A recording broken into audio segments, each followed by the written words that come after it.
Good evening everyone. मैं Kamlesh Kumar सालसन class में आपका हार्दिक स्वागत करता हूं। आज हम लोग एक बहुत ही महत्वपूर्ण टॉपिक पढ़ेंगे। इस टॉपिक का नाम है दामोदर बराकर नदी घाटियाँ, है ना। ये झारखंड की जो प्राकृतिक विभाजन है या भौतिक विभाजन है या झारखंड की भौतिक स्वरूप है, इसका ये 5वां और आखिरी टॉपिक है। इसके बाद ये सारा टॉपिक, ये चैप्टर मेरा पूरा कंप्लीट हो जाएगा। और इसमें जितने भी वीडियोस आपने जो लास्ट वाला वीडियोस जो आपने नहीं देखा होगा तो उसको उनको जाके एक बार देख लीजिए, ताकि आपको ये बेहतर समझ में आएगा। ठीक है, तो उनको देखने से पहले थोड़ा सा हम लोग इसके बारे में चर्चा कर लेते हैं। आप लोग जो जो लोग अब पहली बार आए हैं वो लोग अब क्या कर लीजिए, पिछले वीडियो को जरूर देखिए। ठीक है, चलिए तो देखते हैं सबसे पहले कि दामोदर बराकर नदी घाटी क्या है। ये टॉपिक क्या है? दामोदर बराकर नदी घाटी। ठीक है, इसके बारे में देखना है, नाम से ही पता चल रहा है दामोदर बराकर नदी घाटी क्षेत्र। इसके बारे में हम लोग को देखना है क्या क्या है, इसके संबंध में क्या बनेगा। पहले इसको तो मैप में लोकेशन में आप देखने की कोशिश कीजिए कि क्या ऐसी। आप ये देख रहे होंगे ना कि ये रांची का पठार है, तो ये जो आपको दिख रहा होगा ये लाइन, इस लाइन के सहारे आप आइए यहाँ से लेके यहाँ तक, ये वाला जो इलाका पूरा दिख रहा होगा, ये पूरा इलाका यहाँ से देख रहे होंगे आप, ये पूरा कौन सा है? दामोदर घाटी है ना। और इसके अलावा यहाँ पे यहाँ से देखते हुए जाएंगे तो ये वाला जो आप देख रहे हैं कि ये कौन सा है हमारा? ये बराकर घाटी है।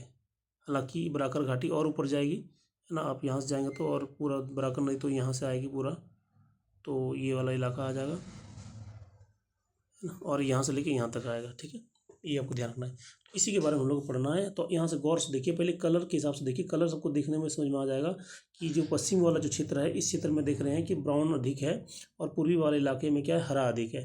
तो ब्राउन अधिक है मतलब इस साइड का ऊंचा क्या होगा? अधिक होगा। इस साइड का ऊंचा क्या होगा? ऊंचाई कम होगी। ठीक है, इसमें भी आप देख रहे हैं इधर पीला है, तो सबसे अधिक जो ब्राउन कलर कहीं पे रहे इसका मतलब सबसे अधिक ऊंचाई है। पीला होगा तो उससे कम होगा, और ग्रीन होगा तो सबसे कम होगा। ठीक है, तो आप देख रहे हैं यहाँ पीला है और यहाँ पे देख रहे हैं ग्रीन है ना। इसके तुलना में यहाँ पे क्या है, इस वाले इलाके में क्या होगा? हाइट बहुत कम होगी, मतलब ये लगभग समतल होगा इसकी तुलना में। तो मैप देख के ही आप क्या कर सकते हैं? आसानी से जवाब दे सकते हैं। और जो मैप पे से यदि क्वेश्चन पूछे तो आपको बहुत हेल्प मददगार होगा ये मैप, आपको मैप के माध्यम से स्टडी। ठीक है, चलिए तो पहले हम देखते हैं कि दामोदर बराकर घाटी का के बारे में देखते हैं। सबसे पहला जो सवाल पूछा जाएगा आपको कि बताइए कि दामोदर बराकर घाटी की चौहदी बताइए, मतलब इसके चारों ओर कौन कौन सा क्षेत्र स्थित है, इनके बारे में बताइए। ठीक है, तो आपको ये बताना है क्या क्या होगा, बताइए तो, है ना। तो इसके दक्षिण में कौन है? तो इसके दक्षिण में कौन है? रांची के पठार है। इसके उत्तर में आप देख रहे हैं कौन सा हमारा? ये उत्तर में या तो हजारीबाग का पठार बोलिए, या फिर इसे कौन सा बोलते हैं? बाह्य पठार। जो ऑप्शन में रहेगा उसके हिसाब से आपको ध्यान रखना है। ठीक है, लेकिन आज यदि आपसे पूछा जाए कि बराकर घाटी के उत्तर में कौन है, तो बाह्य निम्न उत्तरी बाह्य निम्न पठार है। ठीक है, और इसके इसके उत्तर पश्चिम में पूछा जाए तो कौन सा होगा? हजारीबाग का पठार होगा। पूछा जाए इसके पूरब में कौन है, तो ये बंगाल है या बंगाल का मैदान है, ये ध्यान रखना पड़ेगा आपको। और इस पूरब में यदि पूछा जाए इसका नॉर्थ ईस्ट या इस वाले इलाके में पूछा जाए तो ये राजमहल की पहाड़ी वाला भाग हो जाएगा। इस साइड पश्चिम में क्या हो जाएगा हमारा? या तो पाट क्षेत्र हो जाएगा या फिर अंतर प्रवाही क्षेत्र हो जाएगा। ठीक है, यहाँ तक कोई दिक्कत है? ये आपको ध्यान रखना है। सारा मैप में देख के आपको याद, अगर आपको नोट्स की जरूरत ही नहीं होगा, मैं लिख लिख के ला दूँ, उससे बेहतर है कि आप मैप में एक बार देख लीजिए, सारा हो जाएगा। आपके पास तो बुक अवेलेबल है ही ऑलरेडी, उसमें आपको मेहनत करने की जरूरत ही नहीं है। लेकिन बुक में कभी सीक्वेंस से नहीं दिया होगा, इस तरह से आपको समझ में नहीं आएगा कभी। ठीक है, तो पहला हो गया चौहदी। ठीक है, फिर आपको देखेंगे इसका भूगर्भिक निर्माण पूछा जाता है कि ये जो क्षेत्र है ये भ्रंश क्षेत्र है ना। तो इसका निर्माण कब हुआ है? तो इसका निर्माण आप देखेंगे भूगर्भिक गोंडवाना पीरियड में, और उसके बाद परमियन ट्रियासिक काल में हुआ है। ठीक है, तो आपको परमियन ट्रियासिक काल में इसका निर्माण हुआ है, ये याद रखना है आपको। ठीक है, अब इसमें देखिए क्या अगला जो पार्ट है हमारा, कि ये जो क्षेत्र है दामोदर भ्रंश घाटी और बराकर घाटी क्षेत्र, इसके बारे में हम लोग विभाजन के बारे में जान लेते हैं। इसको विभाजन 2 भागों में बांटा गया है। जो पहला पार्ट कौन सा है हमारा? दामोदर भ्रंश घाटी, और दूसरा क्या होता है? बराकर नदी घाटी क्षेत्र। इन दोनों के बारे में 1 बाय 1 हम लोग को पढ़ना है। ठीक है, देखिए तो पहला पहला आपको ध्यान रखना है कि दामोदर घाटी के बारे में। तो दामोदर घाटी के बारे में पढ़ना है, तो दामोदर के बारे में आपको ध्यान रखना है। तो इसमें जो पहला सवाल पूछा जाता है कि इसके कितने भागों में बांटा जाता है, तो दामोदर घाटी क्षेत्र को 2 भागों में बांटा जाता है। ठीक है, एक तो हो गया इसका उत्तरी भाग, मतलब ये आप जो देख रहे हैं ना, ये रामगढ़ वाला जो धनबाद, ये जो यहाँ पे है, ये वाला ये वाला इलाका लगभग यहाँ से बांट दीजिए इस तरह से, है ना। मतलब ये हजारीबाग का जिला, हजारीबाग थोड़ा सा आ रहा है, हजारीबाग का जिला शामिल हो जाएगा, है ना। हजारीबाग का जिला रामगढ़ का ज़िला और बोकारो का ज़िला, थोड़ा पार्ट गिरिडीह का ज़िला, ये सब क्या होता है, ऊपरी दामोदर बेसिन के अंतर्गत आता है, पहला पार्ट। और जो धनबाद का इलाका आता है ये निचला दामोदर घाटी, दामोदर बेसिन के अंतर्गत आता है। तो ऊपरी दामोदर बेसिन के अंतर्गत समझ में आ गया, दूसरा दामोदर बेसिन के आपको नाम समझ में आ गया।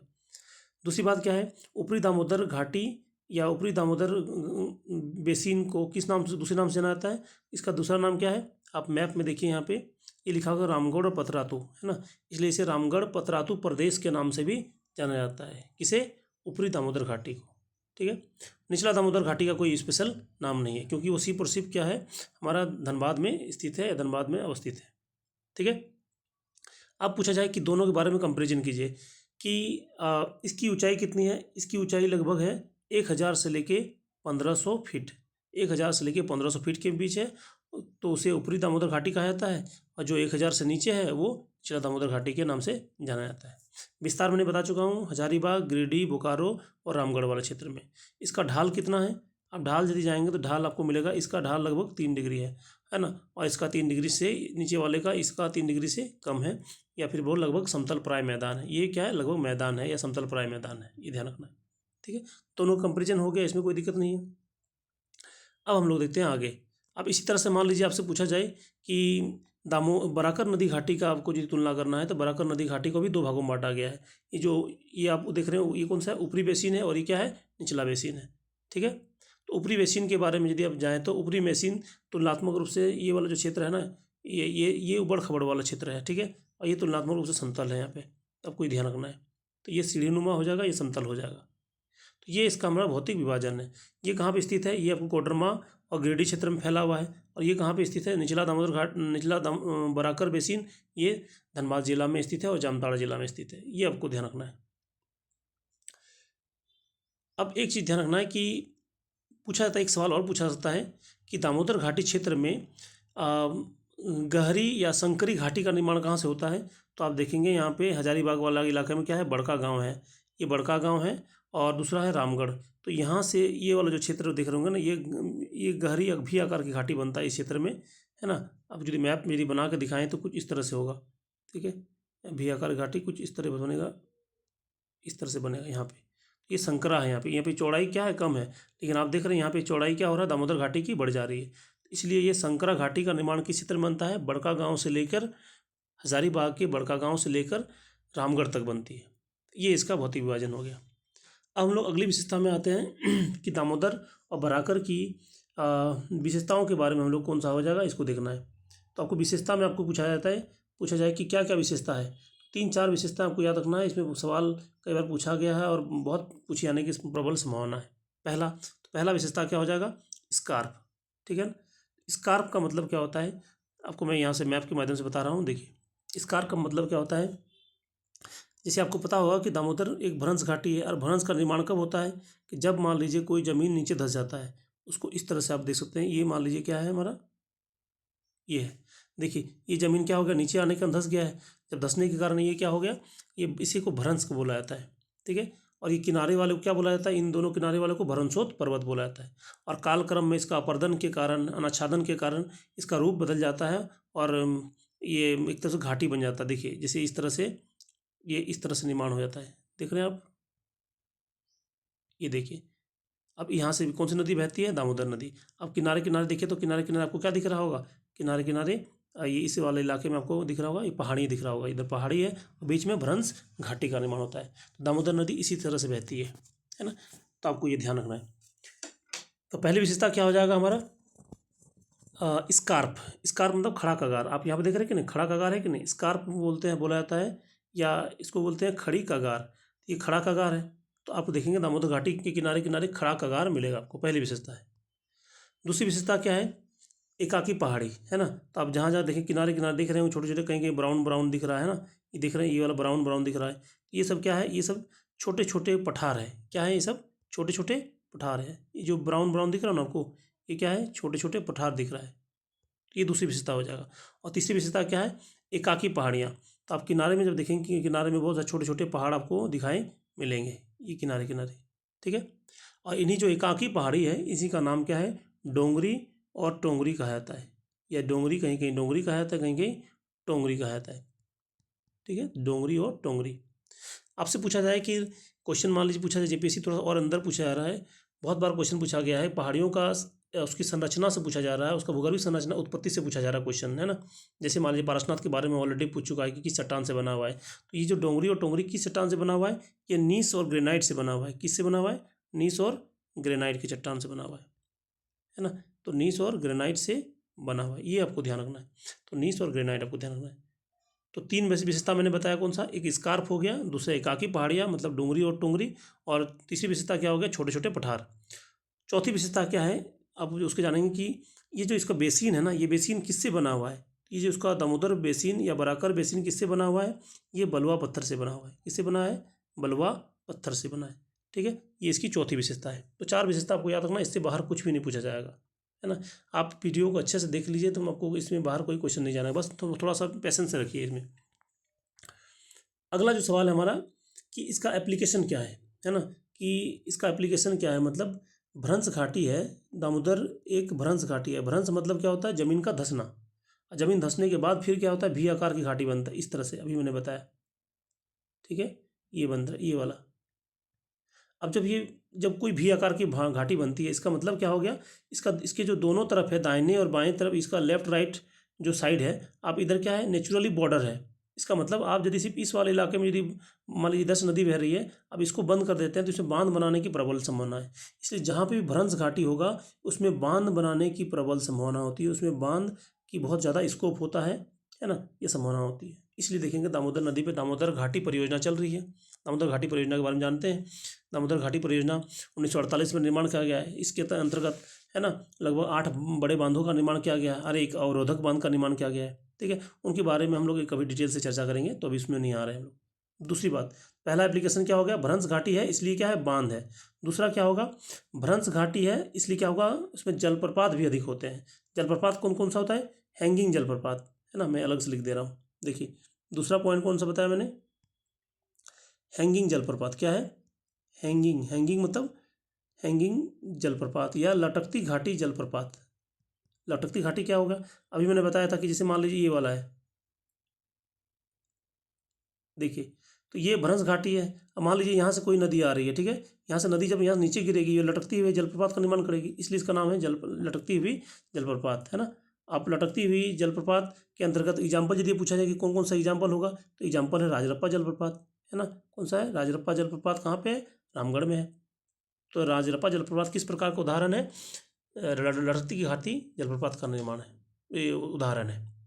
पूछा जाएगा कि कहाँ पे है, तो ये जैसे मान लीजिए ये इधर से क्या आ रही, ये यहाँ से आ रही, कौन सी? दामोदर नदी। और यहाँ से आप देखेंगे कि इस वाले के इलाके से रामगढ़ के पास से एक नदी जाती है, उसका नाम है भेड़ा नदी।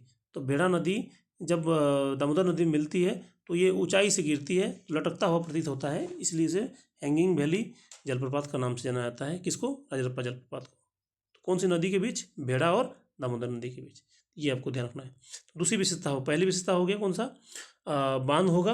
दूसरा विशेषता क्या हो जाएगा?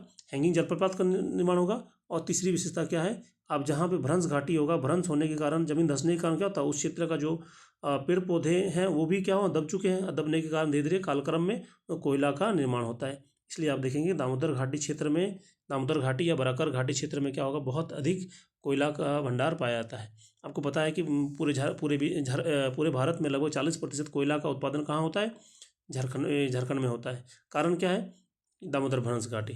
तो दामोदर भ्रंश नहीं होता तो कोयला का निर्माण ही नहीं होता। ये तीन एप्लीकेशन है भ्रंश का। भ्रंश के कारण क्या हुआ? कोयला है। भ्रंश के कारण बांध का निर्माण आपको अधिक दिखाई मिलेगा झारखंड में। और भ्रंश के कारण ही क्या होगा? जलप्रपात भी आपको अधिक दिखाई मिल रहा है इस नदी के चारों ओर। तो देखेंगे, ये ध्यान रखना है, ठीक है।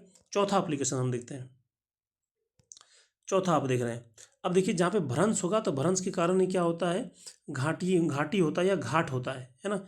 या फिर इसको जैसे हम लोग पढ़ते हैं कि चुट्टूपालू घाटी, है ना, लालकी घाटी, पतरातू घाटी, ये सब आप जानते होंगे, है ना। कारण क्या है? सोच के देखिए, ये मान लीजिए ये जो इलाका है, ये ज़मीन नीचे धंसा नहीं होता, ज़मीन नीचे नहीं धंसा होता, तो बताइए रांची और हजारीबाग का पठार क्या होता? बीच में कोई खाई नहीं होता। अब खाई नहीं होता ये वाला इलाका, इसका मतलब आसानी से हम लोग यहाँ से जा सकते हैं, बीच में हमको कोई ज़रूरत नहीं पड़ता।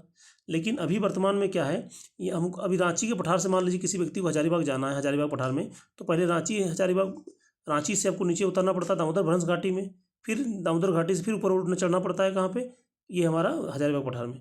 जब भी हम लोग कहीं घाटी से नीचे उतरते हैं ना, या फिर सॉरी कोई पठार से नीचे उतरते हैं घाटी में, या फिर घाटी से पठार चढ़ते हैं, तो उस वाले स्थल में क्या होगा, हमारा आपको घाटी मिलेगा या घाट मिलेगा। ठीक है, बहुत ही आसान तरीका है। जैसे कैसे, देखिए यहाँ पे आपको दिया होगा, देखिए यहाँ पे चोटूपालू घाटी, ये NH20 है, यहाँ से जाते हैं हजारीबाग, है ना। तो NH20 में आप देखेंगे, जैसे ही हम लोग रांची के पठार से नीचे उतरते हैं तो आपको कौन सा मिलेगा, चोटूपालू या लाल की घाटी मिलती है। ठीक है, फिर जैसे ही हम लोग नीचे उतर जाते हैं दामोदर भंस घाटी में, फिर हम लोग क्या करते हैं, हजारीबाग की पठार में चढ़ाई चढ़ते हैं, तो वहाँ मिलेगा आपको चरही घाटी। चरही घाटी से फिर होते हुए हम लोग जब फिर हजारीबाग पठार से नीचे उतरते हैं, तो फिर हमको मिलेगा इस वाले में बरही घाटी मिलेगा। ठीक है, इसी तरह से आप इस रूट से जाएंगे, मान लीजिए आप पतरातू वाले रूट में, तो पतरातू घाटी मिलेगा। तो जहाँ जहाँ किनारा है, कगार है, वहाँ पे घाटी भी मिलेगी। ठीक है, तो ये आपको ध्यान, इतने सारे चीज़ आपको ध्यान रखना है इसके अंतर्गत। इसके अलावा आपको कुछ कुछ सवाल पूछे जाते हैं। इसमें पूछा जाए कि दामोदर नदी और बराकर नदी के बीच अंतर प्रवाही क्षेत्र कौन सा है, या उन दोनों के बीच में जल विभाजक कौन सा। तो जल विभाजक कौन सा है, ये आपको दिख रहा होगा, ये पारसनाथ पहाड़। तो पारसनाथ पहाड़ इन दोनों को अलग करता है या जल विभाजक है। तो ये सवाल आपको ध्यान रखना है। ठीक है, इतने सारे सवाल आपको पूछा जाएगा। चौहदी पूछेगा, भूगर्भिक निर्माण पूछ सकता है, विभाजन पूछा जा सकता है, विशेषता पूछा सकता है, या भ्रंश घाटी का एप्लीकेशन पूछ सकता है। कुछ भी पूछिए आपको, आप आसानी से आप जवाब दे सकते हैं। ठीक है, मेरे ख्याल से लगता है कि सभी एस्पेक्ट्स को मैंने कवर कर लिया हूँ। कुछ भी आपको इसके बाद भी डाउट हो तो आप उसमें कमेंट में कर दीजिए। आपको कुछ किसी टॉपिक के बारे में नया वीडियो चाहिए तो हमको उसमें डिटेल से बता दीजिए, मैं आपके माध्यम से बताने की कोशिश करूँगा। ठीक है, जय हिंद, जय झारखंड।